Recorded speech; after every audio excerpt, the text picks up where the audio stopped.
melakukan gelar perkara berkaitan dengan laporan 7 terpidana pembunuhan Vina dan Eki atas dugaan kesaksian palsu, Aep, dan Dede.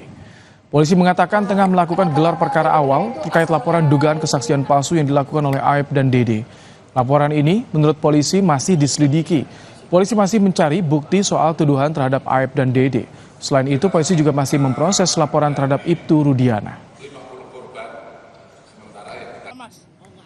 Mas, tadi ada pertanyaan apa aja Mas tadi Mas? Mas, tadi di pertanyaan. Ini sudah ada laporan, kita lihat. Kan salah satu objeknya adalah melaporkan saudara Didik dan Aep.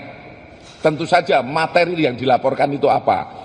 Materi yang dilaporkan walaupun pengakuan pun kan harus kita buktikan. Kan? Tidak serta-merta. Proses penyidikan kan seperti itu. Kita buktikan apakah yang disampaikan walaupun itu pengakuan saudara Dede dan lain sebagainya, itu yang kita.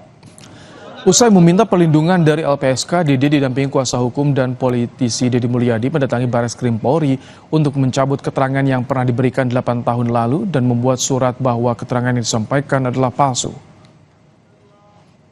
Sebagai saksi dari LPSK dan sekarang mohon maaf Dedenya harus difingit karena dia adalah saksi utama yang bisa memberikan keterangan yang bisa menyelamatkan 7 terpidana yang hari ini mendekam di penjara dengan vonis seumur hidup.